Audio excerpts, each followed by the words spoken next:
Okay जी, हमारा last फिलहाल chapter है इस दफ़ा के लिए। रिमेनिंग चैप्टर हम तकाबुल का शायद ना कर सकें। तो हमारा लास्ट कौन जो फाइनेंसिंग मोड है दैट इज सलम। सलम basically a special contract like इस्तिस्ना, ठीक है, जिसमें date of delivery of product जो है वो बाद में होती है, लेकिन उसके अगेंस्ट जो पेमेंट होती है वो इमीडिएटली या एडवांस की जाती है। सलम इज़ अ कॉन्ट्रैक्ट जो कि बेसिकली कुछ ऐसी चीज़ों के ऊपर होता है जिनको हम नॉर्मली एग्री प्रोडक्ट्स के अंदर लेके आते हैं। जैसे जो भी चीज़ आपने सलम कॉन्ट्रैक्ट के अंदर रखनी है वो मेजरेबल हो, या वो वेट के हिसाब से सेल आउट हो, या वो कोई लेंथ के हिसाब से सेल आउट हो। इट शुडंट बी लाइक कि कोई चीज़ कंस्ट्रक्ट हो रही है, कोई चीज़ मैन्युफैक्चर हो रही है, और एक चीज़ दूसरी चीज़ से in terms of quality differ कर सकती है। तो सलम स्पेशलाइज्ड कि ये होमोजेनियस प्रोडक्ट के ऊपर होती है। तो सलम मोस्टली जो यूज़ होती है इस्लामिक बैंकिंग में that is used in agricultural products, क्योंकि एग्रीकल्चरल प्रोडक्ट्स ही ऐसी होती हैं जिसको आप वेट के हिसाब से और क्या क्वांटिटी के हिसाब से इस हिसाब से सेल आउट करते हैं। ये होमोजेनियस इन नेचर होती हैं और एक चीज़ दूसरी चीज़ से डिफरेंशिएट नहीं करती on the basis of quality. So overall जो है एक किसी फील्ड के अंदर जो भी क्रॉप होगी वो होमोजेनियस इन नेचर होगी। ऐसी चीज़ों के ऊपर सलम पॉसिबल है। अदर देन दीज थिंग्स सलम पॉसिबल नहीं है। देयरफॉर जो इस्लामिक बैंक्स हैं वो सलम को नॉर्मली यूज़ करते हैं उन एग्रीकल्चर फाइनेंसिंग के लिए। अच्छा, सिमिलरली जब हम सलम की बात करते हैं तो सलम is a contract between buyer and a seller. Buyer basically advance payment करता है सेलर को उस क्रॉप की। लेट्स से हम कहते हैं कि आपने एक फील्ड ले ली एडवांस में। आपने कहा जी इस फील्ड के अंदर 100 मन जो गंदम होगी वो मेरी होगी। तो 100 मन के आप एडवांस पैसे दे देते हैं फार्मर को, और लेटर ऑन जैसे ही वो हार्वेस्ट करता है वो 100 जो वो है मान है वो आपको 100 पर 40 केजी जितने भी हैं वो आपको दे देता है। ठीक है। सो ये तो एक बायर और सेलर का वो हो गया आपस में क्या कहते हैं transaction. In on the other side अगर हम पैरेलल स्लम की बात करें तो पैरेलल स्लम के अंदर हमारे पास से वही तरीकाकार होगा। पैरेलल स्लम में सबसे पहले इस्लामिक बैंक और सेलर इसके दरमियान कॉन्ट्रैक्ट होगा। In this case basically seller on the date of defined delivery date Islamic bank को प्रोडक्ट देगा और इस्लामिक बैंक एडवांस में इस सेलर को पैसे दे देगा। इस सेलर को अगर हम बेहतर डिफाइन कर लें it could be a farmer farmer it can be farmer. तो इस्लामिक बैंक ने एडवांस पेमेंट कर देनी है इस फार्मर को तमाम प्रोडक्ट्स की या प्रोडक्ट कह लें या क्रॉप की, और उसके against at time of delivery जब भी हार्वेस्टिंग होगी सेलर इस्लामिक बैंक को क्या कहते हैं वो तमाम प्रोडक्ट्स या जो भी उसकी क्वांटिटी वेट होगा वो इस्लामिक बैंक को प्रोवाइड कर देगा। On the other side Islamic bank यही प्रोडक्ट किसी एक्चुअल बायर को सेल कर देगा।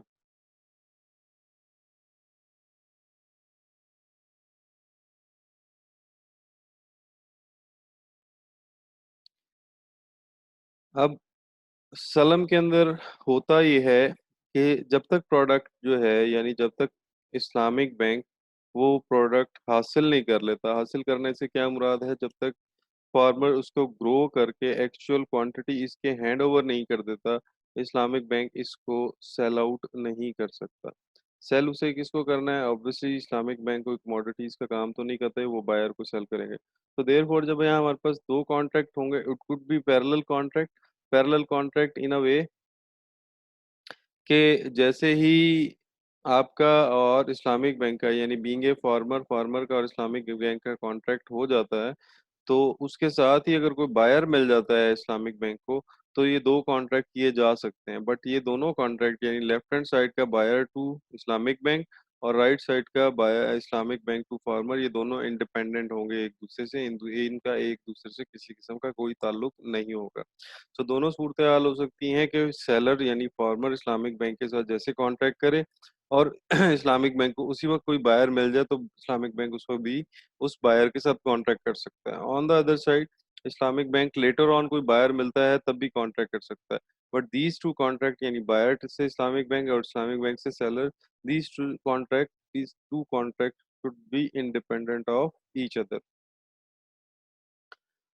अच्छा, सलम में होता क्या है, सलम is a contract sale contract जिसमें बेसिकली जो गुड्स हैं उनको स्पेसिफाई कर लिया जाता है। लेट्स से फॉर एग्जांपल मुझे गंदम लेनी है, लेट्स से मुझे कपास लेनी है, या इस किस्म की कोई भी चीज़ लेनी है, उसकी वेट क्वांटिटी मैं डिफाइन कर लूंगा।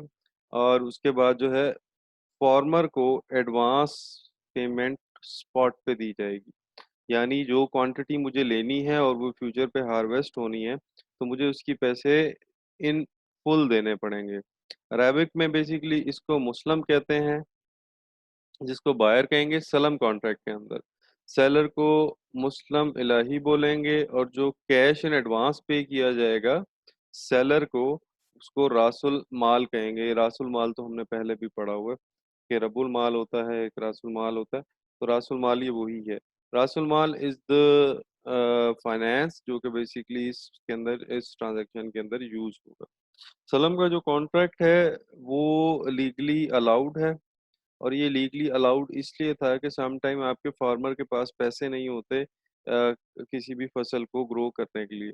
सो इट इज़ परमिजिबल या it is permitted for the farmer कि वो किसी से किसी को अपनी फसल जो है एडवांस बेच दे, और उसकी क्वांटिटी और क्वांटिटी और स्पेसिफिकेशन डिफाइन कर दे। क्वांटिटी एंड स्पेसिफिकेशन का मतलब है कितनी उसका वेट होगा लेट्स से, और गंदम कौन सी होगी या कपास कौन सी, वो स्पेसिफाई कर दे। जो भी बायर होगा वो एडवांस में पेमेंट कर देगा, एंड लेटर ऑन जैसे ही वो क्या कहते हैं, जो फसल है वो हार्वेस्ट होगी, फार्मर उसको फसल दे देगा बायर को, और पैसे उसने एडवांस में ले लिए होंगे। This was allowed when Riba was totally prohibited, यानी इंटरेस्ट जब बंद कर दिया गया था, तो इस शक्ल की जो सेल है इसको क्या कहते हैं, अलाउ कर दिया गया था, so that the traders, sometime traders के पास भी पैसे नहीं होते, they want to trade but they are lacking of cash. तो जैसे वो कैश एडवांस ले सकते हैं कि वो जो भी क्वांटिटी या क्वालिटी है, जो क्वांटिटी ऑफ गुड है या क्वालिटी ऑफ गुड है स्पेसिफाई कर लेते हैं, वेट ऑफ गुड स्पेसिफाई कर लेते हैं। Later on eight the time जो है, जब वो चीज़ हार्वेस्ट हो जाती है या जो मिल जाती है, वो अपने बायर को वापस कर देते हैं जिससे उन्होंने एडवांस पेमेंट ली होती है। अच्छा, सलम के जो कुछ बेसिक रूल्स हैं, the very first rule is the price should be paid in full eight the time of contract. जैसे ही कॉन्ट्रैक्ट होगा, जो प्राइस ऑफ द कमोडिटी है it should be paid in full, यानी पूरी कमोडिटी की price दी जाएगी जितने का कॉन्ट्रैक्ट हो रहा है। ये नहीं होगा कि इसमें पार्शियल पेमेंट्स हो। हालांकि ऑन द अदर साइड इस्तिस्ना के अंदर पार्शियल पेमेंट्स हो सकती हैं। Goods whose quantity and quality cannot be determined by excess specification cannot be sold through a contract slump. For example, precious stone. अब precious stone की example उन्होंने इसलिए दी है कि एक precious stone size and weight के हिसाब से दूसरे precious stone size and weight के हिसाब से डिफर करेगा प्राइस में। यानी कि आपके पास फॉर एग्जांपल अगर आपको precious stones हैं, तो हर precious stone बेसिकली अपनी शेप, वेट और उसकी जो क्या कहते हैं मिनरल्स है उसके हिसाब से वो डिफरेंशिएट करेगा। इवन कि अगर वो फॉर एग्जांपल एक ही उसके हैं, क्या कहते हैं, मिनरल के हैं, इवन देन भी वो अपने वेट के हिसाब से एक दूसरे से डिफरेंशिएट करेंगे। तो इसका मतलब ये हुआ कि सलम ऐसी चीज़ों के ऊपर नहीं हो सकता जो एक पर्टिकुलर कमोडिटी अपनी ही तरह की दूसरी कमोडिटी से फौरन डिफरेंशिएट कर जाए इन टर्म्स ऑफ क्वालिटी और क्वांटिटी। इसके ऊपर सलम पॉसिबल नहीं है। सलम की जो एट्रीब्यूशन है वो बेसिकली गुड्स के ऊपर होती हैं जिसको पर्टिकुलराइज नहीं किया जा सकता, जैसे ग्रेन्स होते हैं। ठीक है जी, आप ग्रेन्स को उठाएं, किसी भी किस्म के ग्रेन्स को उठाएं, तो उसमें सारे ग्रेन्स ही नजर आते हैं।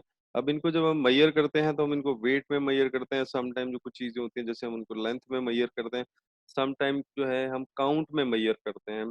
जैसे वो कहते हैं एक दर्जन जो है ना कीनू दे दें, जिस तरह लाहौर वगैरह में होता है, एक दर्जन के क्या कहते हैं केले दे दें, तो ये basically in terms of count है। अब ये सारी चीजें होमोजीनियस ही होते हैं, कभी भी हमने ये नहीं कहा कि हमें ये वाला चाहिए वो वाला चाहिए। हम उसमें से छांटी कर लेते हैं, लेकिन वो इन टर्म्स ऑफ काउंट चला जाता है, सारे एक ही तरह के होते हैं। The exact date of delivery जो है सलम में स्पेसिफाई करना लाजमी है। अच्छा जी, इस्लामिक बैंक इसमें कॉन्ट्रैक्ट में कैसे शामिल हो सकता है? इस्लामिक बैंक ऐसे शामिल हो सकता है कि इस्लामिक बैंक किसी फार्मर को, अगर कोई फार्मर इस्लामिक बैंक के पास आता है, तो वो इस्लामिक बैंक के साथ सलम कॉन्ट्रैक्ट कर लेगा। सलम कॉन्ट्रैक्ट करने के बाद वो अपनी डेट ऑफ डिलीवरी भी बता देगा। लेट से वो गंदम की फसल के ऊपर कर्ज उठा रहा है, तो गंदम की जो भी डिफाइंड रेट होगा उससे वो थोड़ा सा कम करके इस्लामिक बैंक को एडवांस में पे कर देगा, सेल आउट कर देगा। इस्लामिक बैंक उसको एडवांस में पेमेंट कर देगा, और जब तक हार्वेस्टिंग होगी इस टाइम ड्यूरेशन में, लेट से आज कोई हमने फसल जो है फार्मर ने इस्लामिक बैंक को सेल आउट कर दी, तो जब तक ये हार्वेस्ट होगी तब तक का जितना भी टाइम है, इस सारे टाइम पीरियड के अंदर इस्लामिक बैंक किसी भी बायर को क्या कहते हैं अवेल कर लेगा, और उसको वो जो प्रोडक्ट मिलनी है या मिलेगी वो उसको सेल आउट कर देगा। तो इस्लामिक बैंक को लेकिन अगर इस कॉन्ट्रैक्ट के अंदर शामिल होना है तो वो फार्मर को फुल एडवांस पेमेंट करेगा, और लेटर ऑन उस पेमेंट के अगेंस्ट जो भी गुड्स उसको रिसीव होने हैं, चाहे वो डेट ऑफ डिलीवरी पे सेल आउट करे, चाहे वो किसी थर्ड पार्टी के साथ कॉन्ट्रैक्ट कर ले कि जी मुझे इतना मटेरियल मिलने वाला है इस तारीख को, तो उस तारीख को वो मटेरियल दे और अपनी सेल कॉन्ट्रैक्ट अपनी सेल्स मुकम्मल कर ले। शरिया के अंदर ये अलाउड है। शरिया के अंदर जूरिस्ट जो हैं वो ये कहते हैं, क्योंकि this is time of the need of the time, कि अगर फार्मर को एडवांस पेमेंट चाहिए तो वो अपनी फसल को सेल आउट कर सकता है, वो अपनी ज़मीन वगैरह सारा कुछ जो भी वो डिफाइन करेगा वो उसको पूरा करना पड़ेगा। प्रैक्टिकलिटीज ऑफ सलम सलम क्या है? सलम बेसिकली डेट ऑब्लिगेशन है। ठीक है, डेट ऑब्लिगेशन कैसे है? क्योंकि जब एडवांस पेमेंट इस्लामिक बैंक करेगा तो उसके अगेंस्ट जो फार्मर ने रिटर्न करना है दैट इज कमोडिटी, जो कोई भी कमोडिटी हो सकती है, इट कुड बी ग्रेन्स और it could be sugarcane और it could be any agricultural product. तो जो भी प्रोडक्ट है वो basically in return Islamic bank को दी जाएगी। So it's a debt contract in terms के यहाँ एक साइड के ऊपर पैसे दिए जाते हैं लेकिन दूसरी साइड के ऊपर कमोडिटी रिसीवेबल है। तो कमोडिटी रिसीवेबल है, इस लिहाज से ये डेट कॉन्ट्रैक्ट है। सलम के अंदर गारंटीज ज़रूरी हैं, सिक्योरिटीज़ भी ज़रूरी हो सकती हैं। ठीक है, गारंटी और सिक्योरिटी का मतलब ये है कि अगर इस्लामिक बैंक ने फॉर्मर से कोई चीज़ परचेज़ करनी है इन टर्म्स ऑफ सलम, तो वो गारंटी और क्या कहते हैं सिक्योरिटी फर्निश करवा सकता है। शरिया के रूल्स क्या हैं जी? शरिया के रूल्स तो ऑब्वियसली बड़े क्लियर हैं कि द कमोडिटी मस्ट एग्जिस्ट, जिस चीज़ को बेचना है उसका एग्जिस्ट करना ज़रूरी है। सेलर उसकी ऑनरशिप रखता हो ये भी बड़ा ज़रूरी है, ये हम पहले भी पढ़ चुके हैं। मेरी ऑनरशिप इज़ नॉट एनफ, यानी पार्शियल ऑनरशिप नहीं चाहिए, उसकी कंस्ट्रक्टिव या फिजिकल कंस्ट्रक्टिव प्रोग्रेस होनी चाहिए। ये तो बेसिक रूल हैं किसी भी सेल कॉन्ट्रैक्ट के। लेकिन सलम क्योंकि स्पेशलाइज्ड कॉन्ट्रैक्ट है तो इसकी कुछ चीज़ें डिफरेंट हैं। चीज़ें क्या है, सलम is a kind of sale जहाँ सप्लायर जो है फ्यूचर डेट के ऊपर एक कमोडिटी प्रोवाइड करेगा, इन रिटर्न जब उसको एडवांस पेमेंट कर दी जाएगी। लेट्स से इस्लामिक बैंक आज फार्मर को कोई प्रोडक्ट की एडवांस पेमेंट करता है तो वो product at the time of या डिसाइडेड डेट के ऊपर वो प्रोडक्ट इस्लामिक बैंक को दे दी जाएगी। बायर के लिए ज़रूरी है कि जैसे ही कॉन्ट्रैक्ट हो उस को कॉन्ट्रैक्ट के अगेंस्ट वो तमाम पेमेंट जो है इन एडवांस करे। यानी इस्लामिक बैंक ने अगर सलम कॉन्ट्रैक्ट के अंदर एंटर होना है तो it is necessary for Islamic bank to pay in advance the full amount of the commodity, जो भी कमोडिटी परचेज की जा रही है उसकी फुल अमाउंट दी जाएगी। The specification of quality and quantity of commodity must be determined to avoid any ambiguity। भाई जिस फसल के ऊपर कॉन्ट्रैक्ट हो रहा है उस फसल के मुतालिक बता दिया जाए कि ये फसल कौन सी है। ठीक है, लेट्स से कपास की अगर कोई कॉन्ट्रैक्ट हो रहा है तो कपास की काफ़ी सारी अकसाम है, तो जो भी किस्म वहाँ प्रोड्यूस की जाएगी या जो भी किस्म डिलीवर की जाएगी at the time of delivery, वो कौन सी होगी इसकी स्पेसिफिकेशन लिख ली जाए। Date and place of deliveries दोनों पार्टीज के दरमियान जो है क्या कहते हैं डिसाइड कर ली जाए। सलाम can be effected in respect to Arabic term दावतुल Amthal, which classify acceptable salam commodity, those are homogeneous in terms of characteristics, credit counting, measuring, weighting according to use of custom of trade। यानी आप सिर्फ और सिर्फ सलम जो है basically उन चीज़ों के ऊपर परफॉर्म कर सकते हैं जो काउंट की जा सकती हैं, मैयर की जा सकती हैं या वेट की जा सकती हैं। They should be homogeneous in nature, ये हेट्रोजीनियस नहीं हो सकती, ये होमोजीनियस होंगी। ये नहीं होगा कि ये चार चीजें आप दे दें बैंक को, कहें कि जी ये मैं प्रोड्यूस करके दूंगा और उसके बाद जो है उसमें डिफरेंट क्वालिटी डिफरेंशिएशन भी हो। तो क्वालिटी डिफरेंशिएशन की चीज़ों को इसमें सलम में शामिल नहीं किया जाता। वो प्रोडक्ट जिनको हम होमोजीनियस इन नेचर में लें उनको हम यहाँ ट्रेड करते हैं। जैसे इसने यहाँ प्रीशियस स्टोन की एग्जांपल भी दी हुई है। हर इंडिविजुअल स्टोन जो है वो बेसिकली दूसरे स्टोन से डिफरेंट होता है, तो हम इस किस्म की चीज़ों के ऊपर सलम कॉन्ट्रैक्ट नहीं कर सकते। नेक्स्ट हमारे पास it is necessary that commodity that is subject of the सलम contract should normally be expected to be available at the time of delivery. जिस चीज़ के ऊपर ऑब्वियसली सलम हो रहा है वो टाइम ऑफ डिलीवरी के ऊपर अवेलेबल होनी चाहिए। सलम कैन नॉट अफेक्टेड इन